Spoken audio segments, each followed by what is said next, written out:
apa kabarnya? Semoga semuanya dalam keadaan sehat dan tetap semangat. Jangan lupa untuk selalu ingat 3M, menggunakan masker, mencuci tangan, dan menjaga jarak. Baik, pada hari ini kita akan bertemu kembali di pelajaran Bahasa Indonesia kelas 9. Sebelum kita mulai pelajaran pada hari ini, marilah kita berdoa menurut agama dan kepercayaan kita masing-masing. Berdoa mulai.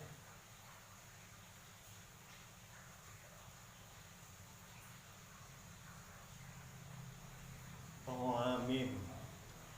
Baiklah, pada pertemuan daring kali ini kita akan membahas materi pelajaran tentang cerpen.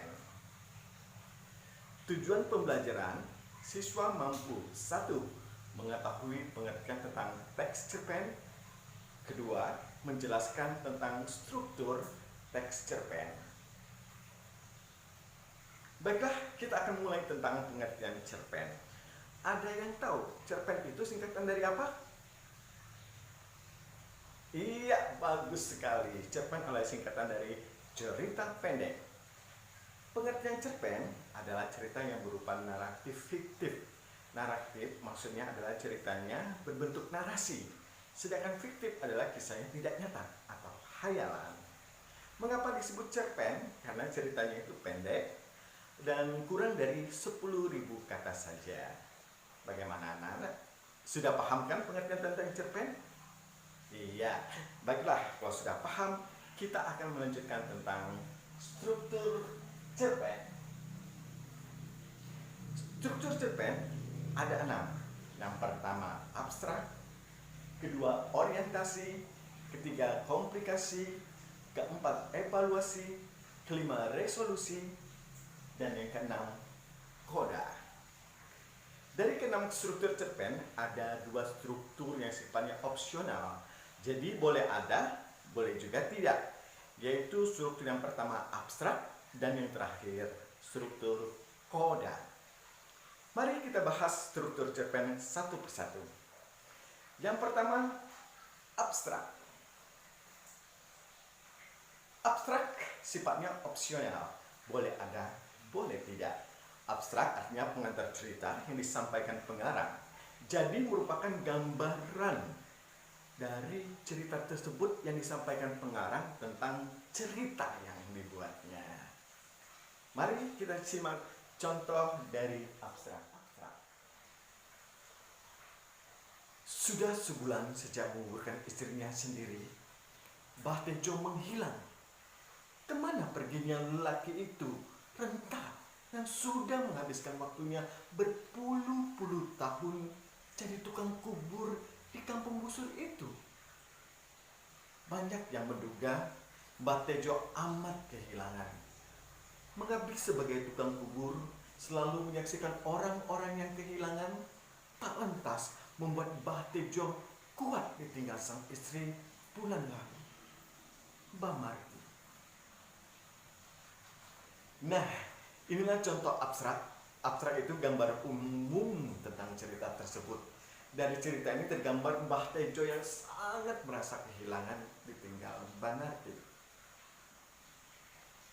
Struktur cerpen yang kedua adalah orientasi. Sudah kenalkan dengan kata orientasi? Ada yang ingat? Pada waktu MOPDB? Iya, masa orientasi sekolah. Hayo, apa itu orientasi? Tepat sekali. Orientasi adalah pengenalan. Jadi jika kita kaitkan dengan cerpen, orientasi berarti pengenalan tokoh, latar maupun unsur-unsur yang ada di dalam cerita. Berikut adalah contoh orientasi. Hari pertama menjadi murid baru setelah pindah sekolah begitu menyeramkan. Aku melangkahkan kakiku dengan berat. Kaku dengan segala hal baru membayangi pikiranku. Tiba-tiba aku rindu dengan suasana kelas, teman-teman dan guru-guru di sekolah lama. Bagaimana jika aku tidak memiliki teman? Bagaimana jika teman sebangku tidak ramah? Bagaimana jika guru-gurunya tidak bersahabat? Bagaimana jika ini dan Bagian orientasi tersebut mengenalkan tokoh aku ketika menjadi seorang murid baru di sekolah, dan juga menjelaskan tentang keadaan perasaan tokoh aku yang tegang. Struktur cerpen yang ketiga adalah komplikasi. Komplikasi adalah konflik. Konflik di sini bisa konflik dengan lawan tokoh atau diri sendiri. Diri sendiri itulah yang dinamakan dengan konflik batin. Berikutnya, mari kita lihat contoh komplikasi.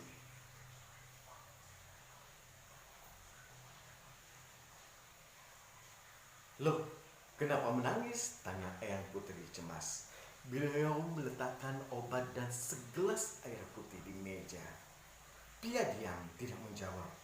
Isaknya semakin jelas terdengar. Kutipan di sini adalah bagian dari komplikasi. Konflik pada cerpen ini, Pia menangis dan Eyang Putri merasa cemas pada keadaan Pia. Baik, selanjutnya kita akan membahas struktur cerpen yang keempat, yaitu evaluasi. Evaluasi itu adalah penurunan dari konflik menuju ke pemecahan masalah. Berikut adalah contoh evaluasi. Pak Ahmad merasa sanggup menghajar orang itu meskipun usianya lebih tua. Semangat mati dalam pertempuran melawan penjajah tiba-tiba bangkit lagi. Tapi rasanya itu tidak sepadan dan tidak gaya untuk berhadapan dengan tuntutan keadilan hanya gara-gara tukang es yang kacau itu. Tanpa merasa takut sedikit pun, Pak Ahmad menaruh uang 10.000 di atas salah satu gelas tukang es.